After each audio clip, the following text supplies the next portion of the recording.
waɗi ɗakirɗade ɗarde joɗɗa yeeso an e jallugol welti woni sa joɗoɗi e moji maɗa yiɗi mo ɗa andi mo yiɗuma ka joɗɗa o ko ya jallu Allah tawara ko ɗum aɗana jallugol ɗan arɗa quoi Allah ko ba so jallo sago an silan takkoma na ya dartili ko ya daranmi awa ande hari o balon ɗon fanno lannitade mo ko ɓay to ngari voilà katami lannito no accitu ɗum non to darde balon mi yiɗa balon ngol parce que sa heɓi rival jo mo a sonkidata ko sifa ɗum ni balon on ko on ɗo woni rival jo an o silu balon fes jokkalam min en fait la welti billahi komi dari kon mi tawi siko ko revan on kon ɗo mi heɓi heɓugol modi mo mi yiɗi rawti no yiɗila no yiɗanila somi fa mais piyon gotum pet mi falama wolago si mi arima wadde ko welalima parce que on sait jamais sago an a joɗɗinaylan yewtala hara marali ka ɓernde ma parce que ɓe wi hen ko seeɗa seeɗa wonirta ha janda ha ñande goo a ñalan arrête an tigi ɗande hay fus a waɗala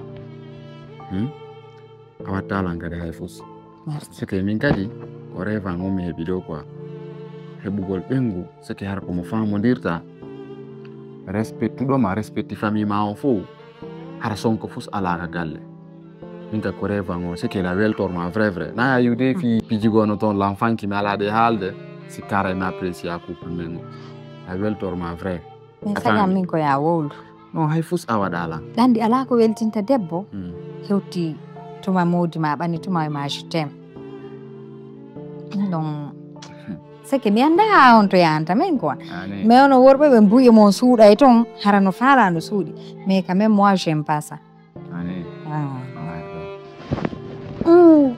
je t'aime ma fille na yiɗuma quoi a faami ta fusta sike ta fuyita ta bonnu ɓernde ma nden quoi a faami fus a waɗala hay sa waɗi lan kadi goɗɗum lan muññila yaafi fi Allah ene laaɗo quoi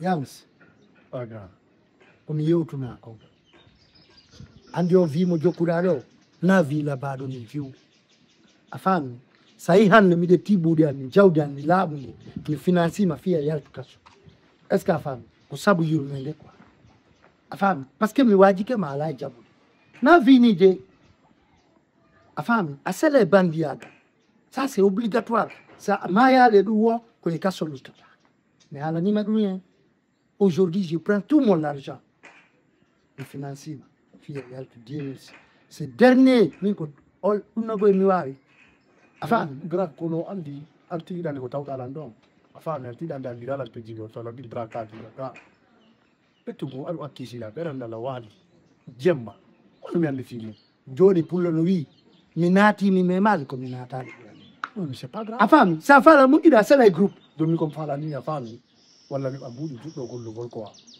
joni c'est bon allah waɗi mi gaari o ton faala yawta est ce que a faami osman noddayla yat komi heɓata feere ko fonni mi naɓanta ɓigal kuma joni kun jogu yidatalan ni on salma ɓayiɗe moɗo oh my god yams ko ɗum nanata mais ɗum ɗo sikki ma mi yamo quoi parce que non écoute haysa ma paaki fi salma selo fi haala salma iɗa andi kon non ko koppinge ma ɗum salma grand pete kan ayo life mo waɗɗa ɗo moi je déjà passé là la yiɗuma woni est ce que a faami ɗum no na vie pete ça c'est pas une vie hein. Je m'en passe, c'est pas une vie, you understand? A famille comme on hollandais mako. Salma, il a andi mo yiduma, ko ex joma. On est d'accord? Oui. A famille. Donc min ko mi mar ko mbeytanama o wi mo jokkuɗa ɗo. Na vie. Il a andi min ala ko mi waɗata. Mais juulan ni grand comme fala wonɗa ɓe ɓambuɗi kon gollira seeɗa après mi kontirani e jonku. Don't worry for money. I will give you money. Money is not my problem. You understand? Money is not my problem. Johnny, tous les façons. Da wa yade. A femme. Ça y est, tu as préparé que am l'autre qui est bien. Tu manges bien, ok? Me dara ok. Fais doucement. Non, doucement. Don't worry, my brother. Thank you. Yeah. Yeah. Be careful, oh. Yeah. Oh my God, separation. It's not easy.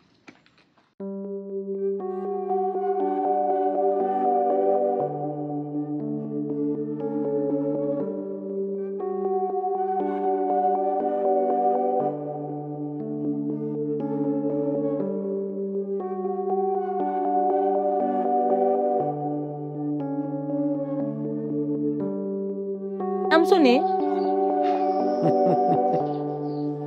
Manjara wadi. nala ton Jantu. kori ko jam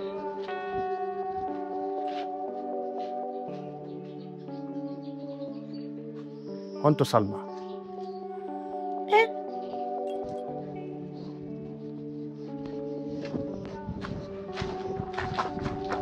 accita nani Jabelan konto Salma. bibiya accita nani min na min naɓo ma kasogo e soki Salma na ɓiɗɗo maagoy na ka tete ma o yiwi na an jompi mo dewgal sunna e farilla goy on sentira haɓɓamo si ara ara ɗo ha ka dambugal an ka furgere suudu an landoɗa lan fi Salma ta fillanoma si donkaki yo doƴƴo haɓɓa on sentir aro ara han ka furgere suudu an landoɗa lan fi Salma no mettanma on no mi teddiniri an ɗum ayyamsu Salma jombama Salimatu ɓiɗɗo an on o jombama dewgal sunna e farilla mo ka moodi makko wota fillanoma noon tippitugol ɗo lanitolan fi makko de Ko fiyon okitiran do Salma mi anda. ɓay ko dewgal ngal woni fi tagaɗo fi ɓiɗɗo debbo ko dewgal Awo mi yoton piyon gotu.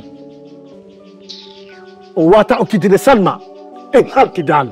hara ko honto tippuɗa si ɗum ɗo waɗa min si a inni ko a criminel min fewndo am tigi tigi Tanti. min fewndo am tigi tigi Tanti sube ko wonnonno. Tanti. mi inni fewndo am min tigi tigi fewndo am min tigi tigi min ɓiɗɗo gorko hay goto dartatako lan Tanti. min ha hande ɓiɗɗo gorko dartaki lan Awa Salma jombaka. min numa Gondo Salma dewgal jombama makko. Ma o yiwa maggal. Sina ɗum min James. Mi watta ko kani. Mi yottike ɗum andinemo ɗum. Ila fala mo yide jita nden ɗiɗi. On tuma no wodi ko men yonta.